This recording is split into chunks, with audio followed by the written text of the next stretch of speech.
and welcome to Making the Case. I'm Nayyera Haq, in for Yodit. Today's biggest news is out of Texas. A large group of Democrats from the Texas legislature have left the state, taking planes to Washington, D.C., in order to prevent passage of a bill that restricts access to voting. This is the second time Democrats have walked out in recent weeks in order to deny the Republican majority the quorum needed to pass voting restrictions. But Democrats are taking more drastic action this time by actually leaving the state. BNC Derek Lewis has the details. Derek? Dozens of Democrats have already left Texas and are expected to land in Washington, D.C. this evening, although they are scheduled for a special session to convene tomorrow. Now, sources tell me that will not happen and they will not be back in Texas until this bill is dead and gone. Now, this bill, which includes a limit on early voting hours, restricting voting options, and tightening voting by mail, is supported by the Republicans. Now, while convening over the weekend, Republicans actually advanced with this bill, with the next step being to vote on it as long as they have quorum.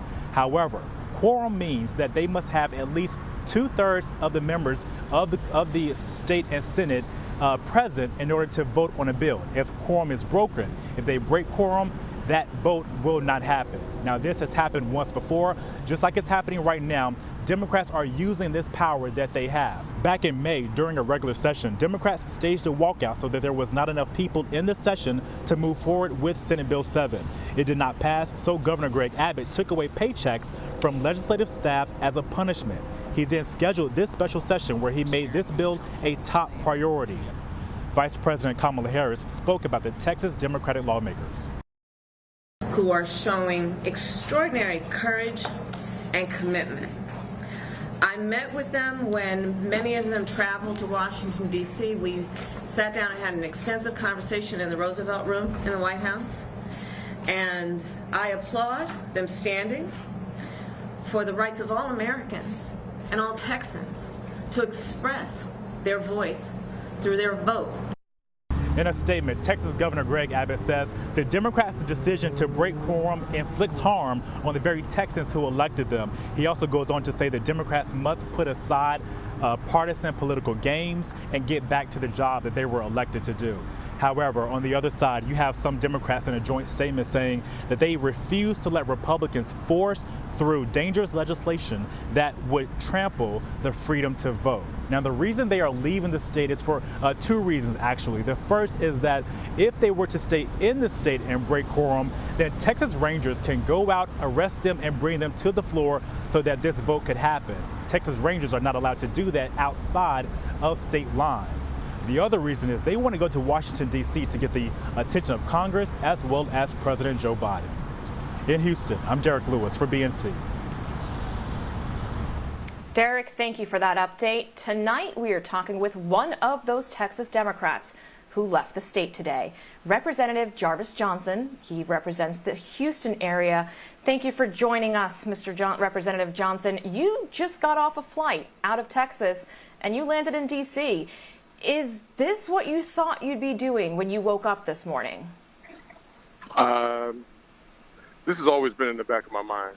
This is always a tool and a weapon that we knew we had to use if it ever got to the point where the Republicans refused to communicate, negotiate, and therefore legislate. So this is not something that we want to do, but this is something that we absolutely have to do.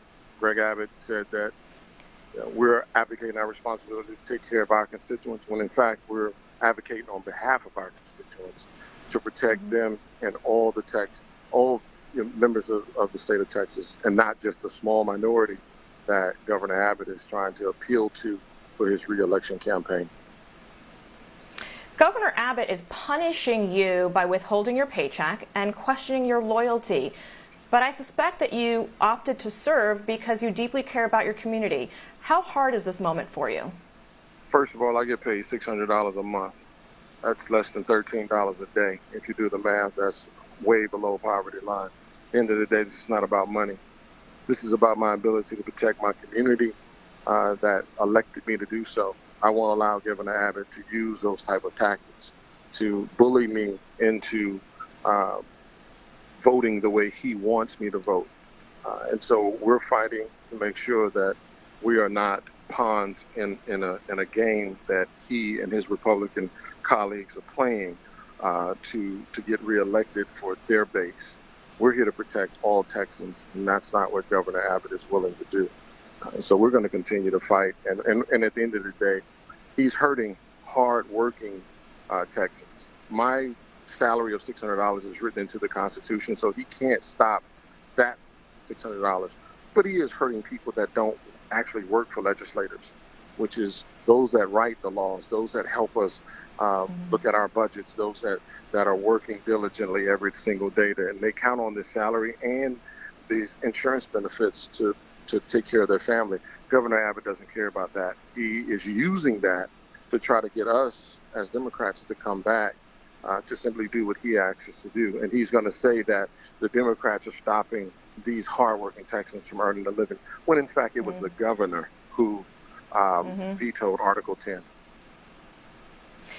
You're keeping people updated on social media, so let's pull up one of your tweets. You posted just a few hours ago, "As my grandmother would say, I'm not fattening no frog for the snake, and that's why I'm going with my Texas House Democrat colleagues and breaking the quorum to stop Governor Abbott's shameful, partisan, dangerous legislation." So be clear with us now. Who's the snake, and what is your message to him?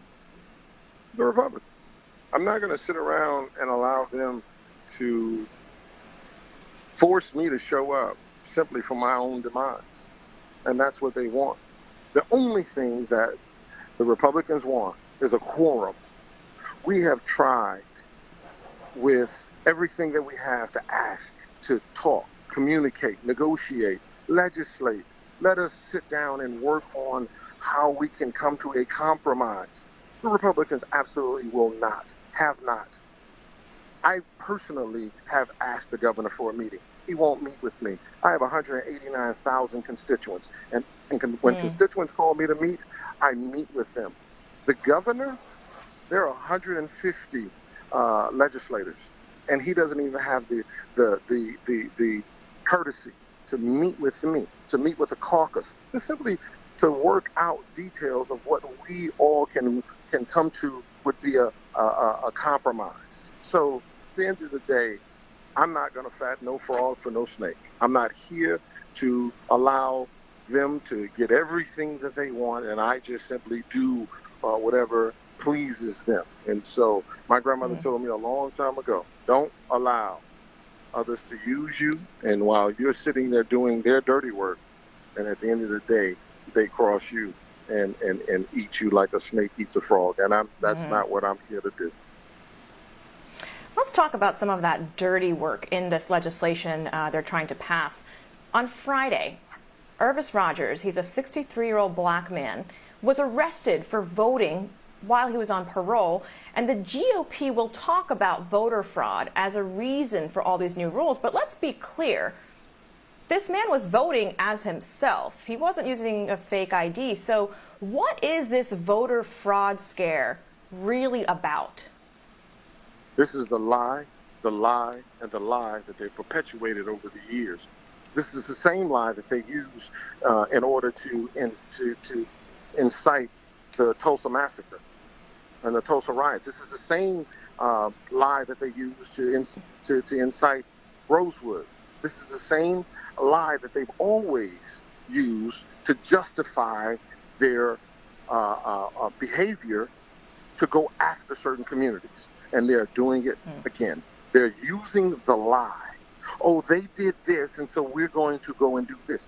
They're literally going after Jarvis Rogers and saying Jarvis Rogers voted and it was fraud, when it was not fraud. Number one, when Jarvis Rogers was released from prison in 2004, Jarvis Rogers was giving a voter registration card. While he may not have voted during all of that time, it's the prison system in itself that has given every person that walks out of that prison a voter registration card, even though they know oftentimes those that are walking out of that prison are on parole or on probation, and they are prohibited from voting. Why is the state providing these individuals with this information to register themselves to vote? if they in fact cannot vote? Why does Texas not have a system in place that can look at those that are eligible to vote? And because Herbert Rogers was given a voter registration card, was given an opportunity, he was on the voter roll, and he was given the ability to vote. When we watch all across this country where Republicans have purged voting rolls of eligible voters, but yet in fact Texas didn't even purge those that were ineligible because they allowed them to, and they knew it, and this is what they're doing right now. And this is why the governor was able to make the call on a Wednesday, and this is why Ken Paxton arrested Herbert Rogers on the same day that the governor made the call for what he wants to bring back to special session, which is the voter bill. And it's not a voter integrity bill, it's a voter suppression bill. Indeed. And Representative Johnson, that's penalizing this elderly man for a mistake the state made, as you pointed out. And so let's get into some of these other dirty details of what this legislation would do. Banning drive-through voting, no proactive sending of mail-in ballots to voters, and that's on top of closing polling locations in Black counties. So what do you make of this argument that we've heard from the other side, that if you care about voting, you'll figure out how to vote anyway? No, that's not true. And follow me on this. At one point in this country, racism was rooted in hate. It was rooted in hate. Today, it's rooted in ignorance. My colleagues on the other side of the aisle have constantly said, history shall not repeat itself as long as we know it. But they don't want to know the real history. And so therefore they lie about what our history is. The fact that they're trying to say that voting is a problem in this country, and so therefore they're placing on us the same way they placed a poll tax on us, the same way they placed a grandfather clause on us, the same way they placed the literacy test on. They continue to use this as an excuse to do what they're going to do to penalize the Black community from voting, because they understand the power, and they're using these lynching laws because the bill, as they have said, is a better bill. No, it's not. It still gives power to poll watchers to walk into Black communities and harass, and to try to lie and say that they're doing something when they're actually not. That's what's wrong with this bill. There's no integrity to this bill. There's injustice Mr. Johnson, in this bill. Representative Johnson, the injustice you're talking about in this bill is not unique to Texas. We're looking at least a dozen other states trying to do the same thing. But you're in the nation's capital right now. Do you see that there's an opportunity for other states to follow the example of Texas Democrats? We always talk about precedent when we look at the law, and we know that there's precedent being set. Texas is setting the precedent. We will not and shall not ever go back to Texas and allow this hateful, harmful legislative government of the Republicans to take down this country. We are fighting for democracy while they are trying to tear it down.